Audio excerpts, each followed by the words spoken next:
नमस्कार दोस्तों, जय जोहार। मैं कौशल तिवारी और बीनिया संध्या में आपका स्वागत है।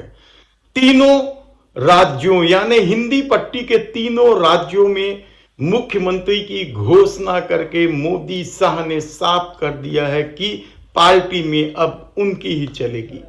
छत्तीसगढ़ में तो बकायदा कैबिनेट की पहली बैठक भी हो गई है और हम आपको विस्तार से बताएंगे कि कैबिनेट की पहली बैठक में क्या निर्णय लिए गए और सरकार की प्राथमिकता क्या है, धान खरीदी को लेकर सरकार क्या सोच रही है और किसान किस तरीके से असमंजस में है। अभी हम यह नहीं कह सकते कि किसानों के साथ धोखा हुआ है, क्योंकि यह बेहद ही जल्दबाजी होगी, क्योंकि लोकसभा का चुनाव है और सरकार हर हाल में मोदी की गारंटी को पूरा करेगी। लेकिन पूरा कब करेगी यह हम आपको विस्तार से बताएं, उससे पहले बता दें कि देश की संसद में सुरक्षा की चूक की वजह से कितनी बड़ी घटना होते होते रह गई। हालांकि यह साफ मैसेज है कि देश में क्या कुछ चल रहा है।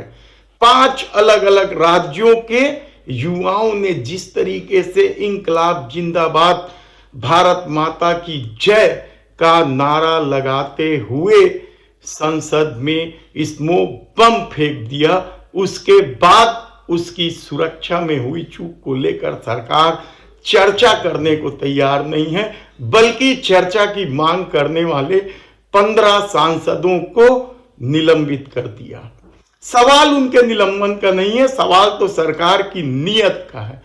दरअसल सरकार अपनी इस कमजोरी पर चर्चा करने को इसलिए तैयार नहीं है क्योंकि नए संसद भवन में क्या कुछ हो रहा है, सुरक्षा के मापदंड को कैसे तार तार खुद सत्ता कर रही है, यह बेहद ही चौंकाने वाला है। 5 साल हो गए डिप्टी स्पीकर नहीं चुना गया है और सुरक्षा का ये आलम है कि सरकारी सुरक्षा अधिकारियों की संख्या लगातार कम करके निजी सुरक्षा एजेंसियों के माध्यम से सुरक्षा बढ़ाई जा रही है। तब सवाल उठेंगे और चर्चा में जब यह बात आएगी तो सरकार पूरी तरीके से घिरी हुई नजर आएगी। शायद यही वजह है कि सरकार चर्चा से भग रही है। सरकार कहती है कि ऐसे गंभीर मुद्दे पर राजनीति नहीं करनी चाहिए, लेकिन क्या गंभीर मुद्दे पर संसद में चर्चा नहीं होनी चाहिए?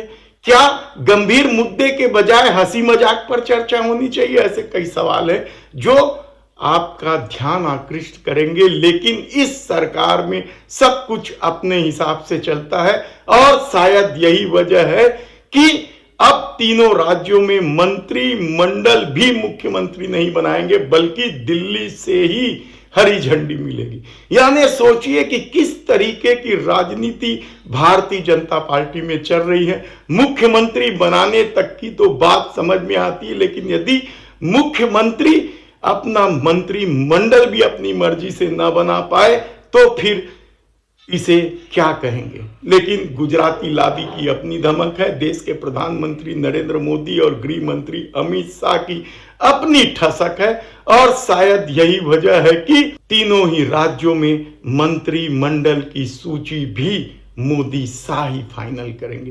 प्रदेश अध्यक्ष तो समझ में आता है। छत्तीसगढ़ में जो प्रदेश अध्यक्ष थे अरुण साव, उन्हें उप मुख्यमंत्री बना दिया गया है, इसलिए अब नए प्रदेश अध्यक्ष की तैयारी चल रही है। प्रदेश अध्यक्ष किस राजनीतिक समीकरण से बनाए जाएंगे, किस तरीके से सोशल इंजीनियरिंग का खेल खेला जाएगा, इसका विस्तार से हम चर्चा करेंगे और आपको बाद में बताएंगे। लेकिन उससे पहले बता दें कि किस तरीके से वन विभाग की लापरवाही के चलते जंगली जानवर बेहाल हैं। खाना पानी पिछले कई दिनों से उन्हें बंद कर दिया गया और हालत यह है कि वन भैंसे,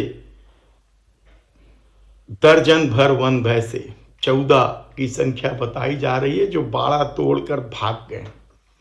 वन भैंसे राजकीय पशु है छत्तीसगढ़ का, उन्हें खाना पानी ठीक से दिया जाना चाहिए, लेकिन वन विभाग के अधिकारियों की लापरवाही के चलते बाड़ा में जो रखा गया था 14 वन भैंसे हाइब्रिड वाले वे बाड़ा तोड़कर स्वतंत्र विचरण के लिए जंगलों में चले गए हैं। लेकिन सवाल वन भैंसों के बाड़ा छोड़कर जाने का नहीं है, क्योंकि यह सरकारी खेल है और इस तरह का खेल चलता रहेगा। किस अधिकारी पर क्या कार्रवाई होगी हम विस्तार से फिर कभी बताएंगे। लेकिन वन भैंसों की छटपटाहट ही छत्तीसगढ़ में नहीं है, बल्कि कांग्रेस में भी चुनाव हारने के बाद सिर फुटअव्वल चल रहा है। कल अचानक रायपुर दक्षिण से कांग्रेस के प्रत्याशी रहे दुद्धाधारी मठ के महंत राम सुंदर दास जी ने कांग्रेस की प्राथमिक सदस्यता से यह कहते हुए इस्तीफा दे दिया कि प्रदेश में सबसे बड़ी हार की वह नैतिक रूप से जिम्मेदारी लेते हैं। हारे तो बहुत सारे लोग हैं और बड़े बड़े अंतर से हारे हैं, बल्कि उनसे ज्यादा अंतर से तो मोहम्मद अकबर हारे हैं, जो पिछले बार 60,000 वोटों से जीते थे और इस बार 40,000 से आ गए तो हार गए, तो 1 लाख का अंतर है। इसके अलावा भी कई कद्दावर नेता है, लेकिन महंत राम सुंदर दास ने कांग्रेस छोड़ने की घोषणा कर दी है। उन्होंने अपने लेटर हेड में यह जानकारी दी है और इसकी खबर जैसे ही फैली, कांग्रेस के कई नेता उन्हें मनाने के लिए पहुंच गए।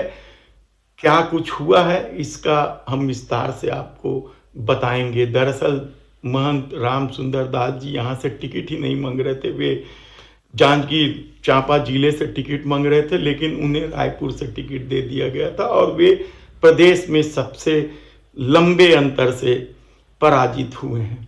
लेकिन दूसरी तरफ कांग्रेस के भीतर बवाल मचा हुआ है और निशाने पर बड़े नेताओं को लेने के चक्कर में 2 पूर्व विधायक डॉक्टर विनय जायसवाल और बृहस्पति सिंह को पार्टी ने 6 साल के लिए निष्कासित कर दिया है।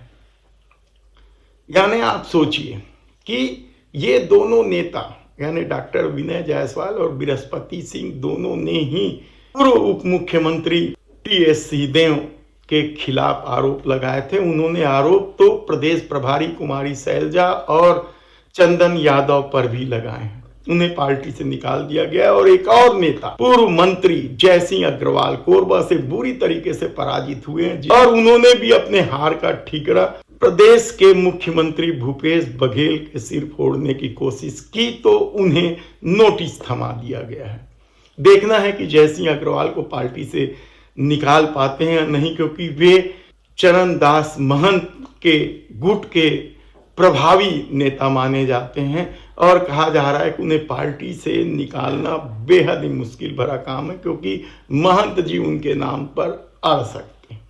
लेकिन दूसरी तरफ छत्तीसगढ़ में मुख्यमंत्री उप मुख्यमंत्री तो बना दिए गए हैं, लेकिन अभी तक मंत्रिमंडल का गठन नहीं हुआ है।